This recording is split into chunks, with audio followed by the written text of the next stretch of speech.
నమస్తే. శ్రీ గురుభ్యో నమః. శ్రీమాత్రే నమః. ఆదిత్యాయ చ సోమాయ మంగళాయ బుధాయ గురు శుక్ర శనిభ్యే రాహవే కేతవే నమః.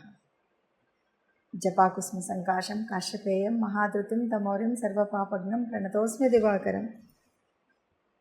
గ్రహరాజు అయినటువంటి రవిరాజుకు నమస్కరిస్తూ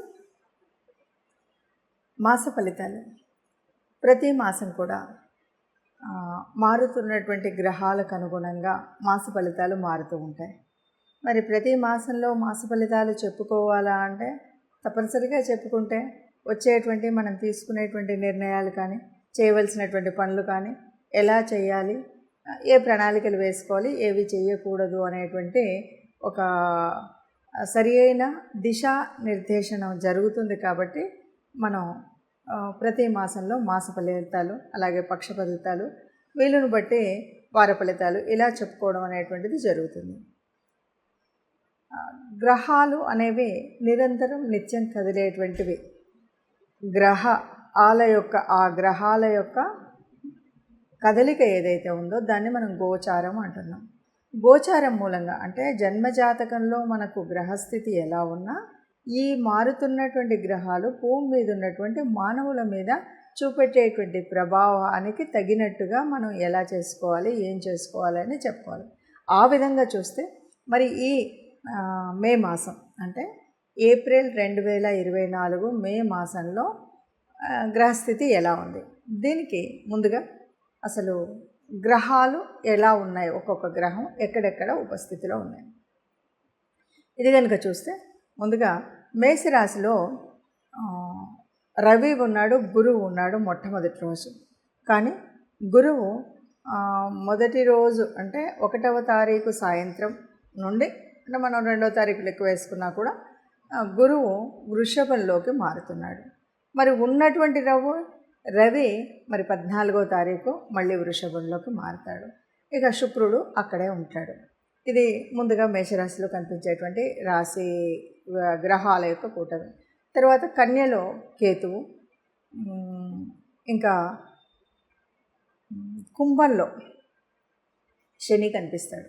ఇక దాటితే మీనరాశిలో కుజుడు, తర్వాత బుధుడు, రాహు, ఈ ముగ్గురు అక్కడ ఉంటారు. బుధుడు 11వ తారీఖుకి మళ్ళీ మేషరాశిలోకి ప్రయాణం చేస్తాడు. ఇది రాసుల యొక్క స్థితి, రాసులలో గ్రహాల యొక్క స్థితి. ఈ రాశుల్లో ఇలా ఉంటాడు. చంద్రుడు 2.5 రోజులకు ఒక గ్రహం చొప్పున మారుతూనే ఉంటాడు. ఇలా గ్రహాలు ఉన్నప్పుడు మరి ఈ మార్పు వల్ల ఒక్కొక్క రాశి వారికి అంటే 12 రాశుల వారికి ఎలా ఉంటుంది, దానివల్ల ఫలితం ఎలా ఉంటుంది అంటే ఇటు చిన్న చిన్న మార్పులే. ఎందుకంటే ఒకేసారి ఈ నెల లోపల ఉద్యోగాలు వచ్చేసో, పెళ్ళిళ్ళు అయిపోయో, ఇంకేదో అవుతుందన్నది కాదు. మనం ఉన్నటువంటి కొన్ని కష్టాలు కానీ, కొన్ని నిర్ణయాలు కానీ, కొన్ని రకాలైనటువంటి పనులు చేయాలా వద్దా అనేటువంటి ఒక స్థితి కోసం మనం చెప్పుకునేటువంటిది ఈ గ్రహస్థితి. ఇప్పుడు ఒక్కొక్కటిగా 12 రాశుల యొక్క ఫలితాన్ని చూద్దాం. తదుపరి రాశి మిథున రాశి. మిథున రాశి వారికి మే నెలల్లో ఎలా ఉంటుంది అని మనం కనుక చూసినట్టయితే ఈ రాశి వారికి చాలా బాగుంటుంది. ఎందుకంటే ఎవరు ఏ వ్యాపారం చేసినా, ఏ వృత్తి చేసినా, ఏ రకమైనటువంటి వాళ్ళు చేసే బిజినెస్ కానీ, ఉద్యోగం కానీ ఏదైనా సరే ఊహించినటువంటి లాభాలు వచ్చేటువంటి అవకాశం అయితే ఈ నెలలో కనిపిస్తుంది. అంతేకాదు కేవలం ఆర్థికపరంగా లాభాలు అన్నది కాదు, అనేక రకాలుగా అన్ని చోట్ల నుండి చక్కటి ప్రశంసలు అయితే పొందుతారు. అంటే నువ్వు బాగా చేసావని ఉద్యోగంలో ఉన్నటువంటి చోట కానీ, వృత్తిలో కానీ, ఎక్కడైనా సరే, పొలంలో కానీ, ఇంటిలో కానీ అన్ని రకాలుగా మీరు చేసే పని చాలా మంచిది అనేటటువంటి ప్రశంసలు ఏవైతే ఉన్నాయో అవి పొందుతారు.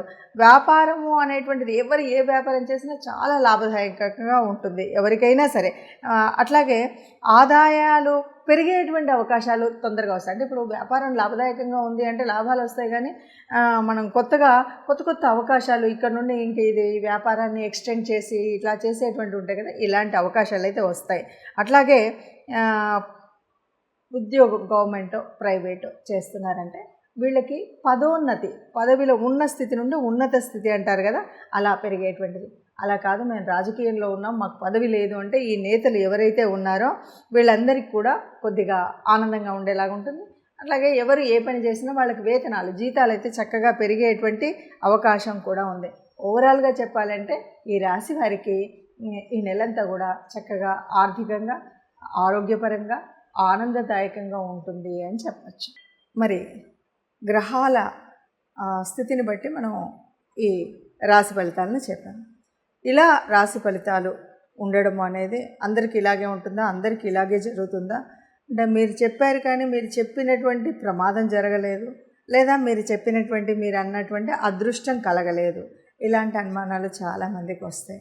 వీటన్నిటికీ పరిష్కారం ఏంటంటే గోచారం అన్నది అందరికీ యాక్యురేట్ రిజల్ట్ ఇస్తుంది అన్నది కరెక్ట్ కాదు. మరి కరెక్ట్ కానప్పుడు ఎందుకు చెప్తున్నారు అనేటువంటి ప్రశ్న కూడా మీకు ఒకటి వస్తుంది. కరెక్ట్ కాదు అంటే ఉన్నటువంటి వాళ్ళకి చాలామందికి జాతకం తెలియకపోవచ్చు, అంటే జన్మజాతకం రాయించుకొని ఉండకపోవచ్చు. అలాంటి వాళ్ళకి దాదాపు అంటే కోటాను కోట్ల మంది ఉంటే అందులో ఒక 30-40% ఆఫ్ ద పీపుల్కి ఇది కనిపిస్తుంది. అంటే ఈ గ్రహం ఇక్కడ ఉన్నప్పుడు దీని ప్రభావం ఇలా ఉంటుంది అని.